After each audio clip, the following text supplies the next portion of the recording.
I'm going back to the Philippines. Hey there! If you're new here, my name is Nami. I am from the States, but I currently live in Chiang Mai, Thailand, and I've been living here for a very long time. For those of you who do know me, hello! It's nice to see you again. Long time no see. How have you been? I hope everything has been very good with you. Merry Christmas, Happy New Year, Happy Valentine's Day. Ooh, Valentine's Day. Yeah, anyway, that just shows how long it's been since I've posted a video. So today in this video, I want to talk to you guys about a few things. First thing I'm going to talk about, obviously, as you can see by the title, is my upcoming trip to the Philippines. Woo! Second thing I'm going to talk about is how I prepared for my trip to the Philippines, financially, itinerarily, and travel plansy, and materialistically. If that's the word I'm looking for, I don't know, we're just gonna go with it. And last thing I'll talk about is, I don't know, I'll just give you a little life update for those of you who are interested in what's going on in my life. Oh, and I almost forgot to say, if you like travel and stories and travel stories, please subscribe to my YouTube channel and follow my Instagram page because I am most active on my Instagram page. You can see where I'm at, what I am doing, and why I haven't posted a YouTube video in a very long time if you check out my Insta stories. Okay, let's get into the video. Yes, so I am going back to the Philippines. I don't know if you know, but last year I went to the Philippines on a solo dolo trip and I loved it. I absolutely loved it. It was awesome. I went to Palawan and Coron and other areas, whatever. I made a whole entire YouTube little mini series on my solo trip to the Philippines, so you can check that out in the links down below. But yes, anyway, so I am going back and I am going at the beginning of March and I will be staying for 1 whole month. Oh! Yes, it's so exciting.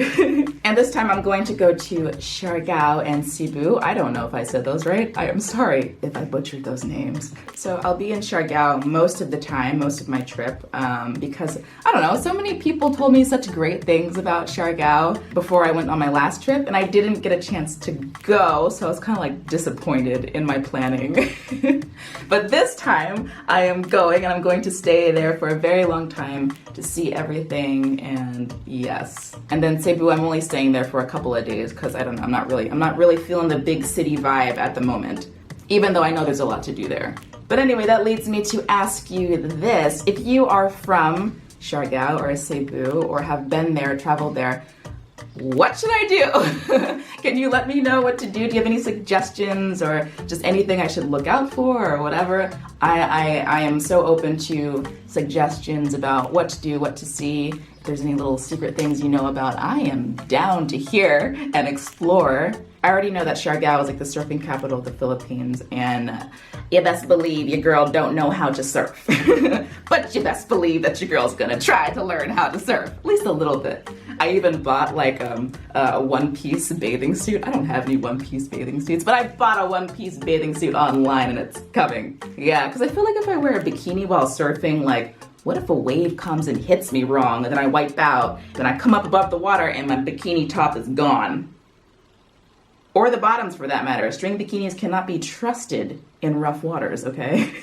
So I got myself a one-piece bathing suit. Anyway, bringing it back, my main intention for this trip is really just to like relax and, I don't know, just have like a nice, chill, relaxing time. Like I don't need excitement 24/7 or I don't need to go on like a tour every single day. I kind of did that the last time I went, even though that was great and exciting.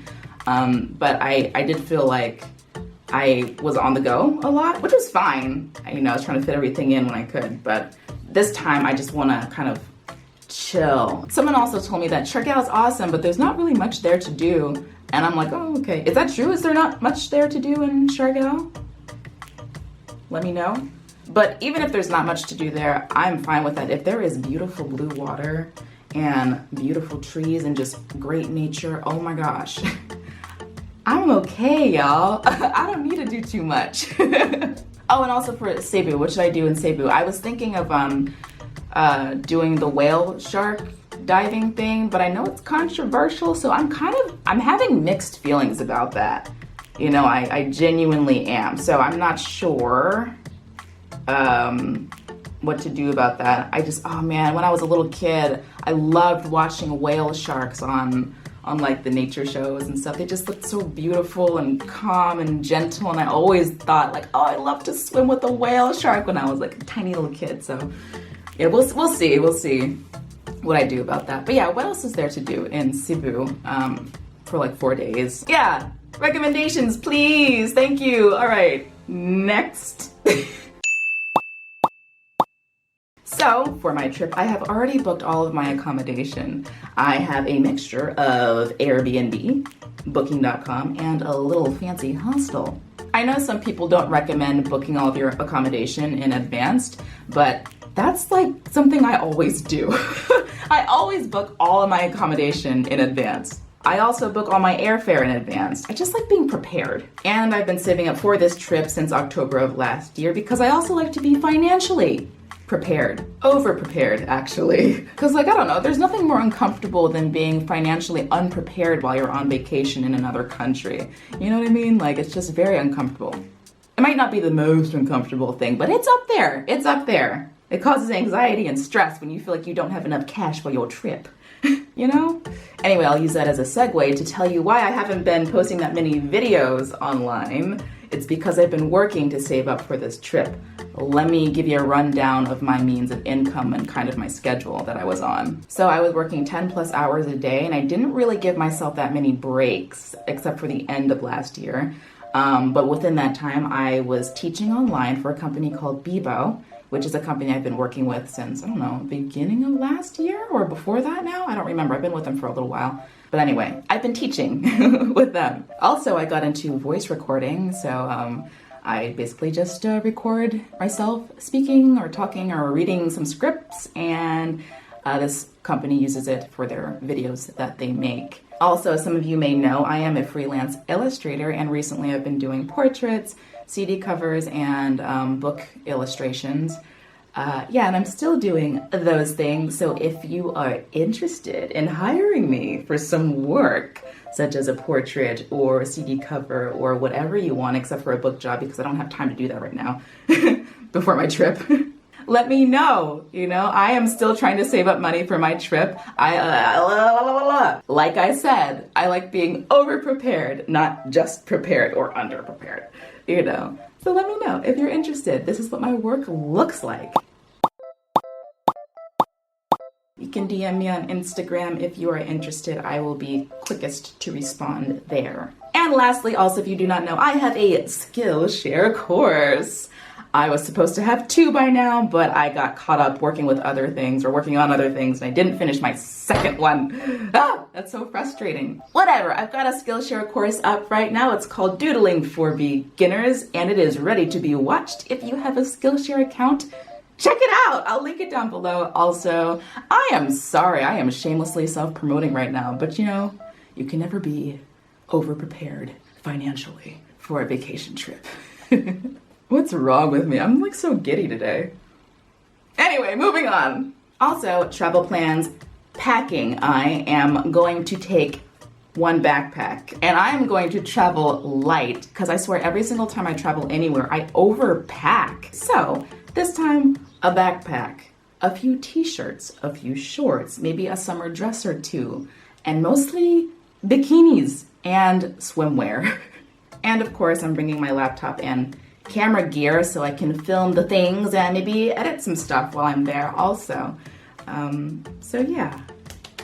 And as far as like itinerary and travel plans, like solid plans, I actually don't really have any. I have ideas of what I want to do, like the surfing thing or whatever, but yeah, no strict plans. You know, just go with the flow. That's my kind of vacation, you know? That's also why I like traveling solo, which is why I'm traveling solo again for this trip. I think I said that earlier, but just in case you didn't hear me, I am traveling solo. It's also easier to meet people when you're traveling alone, just in my opinion. Anyway, moving on. So, life update time. What is going on in my life? Well, right now I think most of my life is kind of revolving around my trip. You know, I was working crazy hours, saving up money. So that's really what I was doing mainly, was working a lot, sitting and working, and then I gained a little weight. I got a little squishy on the edges, so now I'm kind of working that off. because I have more time now since it's closer to my trip. What else? Oh, right now, another reason why I'm going right now in March is because Chiang Mai in Thailand, it's burning season, man. And if you don't know what burning season is, it's when the farmers in Chiang Mai, Thailand burn all their crops. There's some other factors also. It's like farmers burning their crops all at the same time, pollution from cars in general, forest fires apparently, and some other things. The pollution gets bad up here, and I'm already, I don't know if you can hear my voice, it's a little raspier than the usual, so, but I'm not sick, it's just the air quality right now, it's for shit. So I'm escaping that, and that's another reason why I'm staying in the Philippines so long, even though I kind of wanted to do that already anyway, so. It's just another reason for me to go to the Philippines for a longer period of time. And what else? Oh yeah, I know I haven't been posting in a while because of my busy schedule, but don't worry, I am still working on my videos that I have not posted or finished posting, like my New York trip. That's not done. I've got probably 2 or 3 more videos I can edit for that trip. And I owed you a Q&A. I actually recorded that Q&A, but I was feeling sick and it came out really bad. So I'm like, I'm going to re-record that, and then I never did. I'm sorry. So I owe you a Q&A and some other videos. Yeah, but those will come probably most likely after the Philippines because I don't think I can really post much while I'm there. The internet connection is not very good in Siargao, and that's where I'm going to be the most. So yeah, bear with me for another month of not posting. But overall, other than that, I'm doing pretty good. I'm doing pretty good. I feel great. I feel groovy. I feel like, you know, I don't know. I just feel good. Like, I feel really good. Anyway, enough about me. How are you? How are you doing? How's your 2020 been so far? Year 2020, it's crazy. It's going by so fast. It's already like the end of February. What is that about? Why is time going by so fast? Yeah, anyway, let me know how you're doing in the comments down below. Give me a life update if you're someone who comments often, or if you're not someone who comments often. I want to hear about your life. I like stories. Oh man, my battery's gonna run out. Anyway, guys, thanks so much for watching my video, and hopefully you can stay tuned for the next one. Like, subscribe, share, all that good stuff, and I will see you in the next video, whenever that'll be. Hopefully before I leave, but it's not guaranteed. Okay, bye!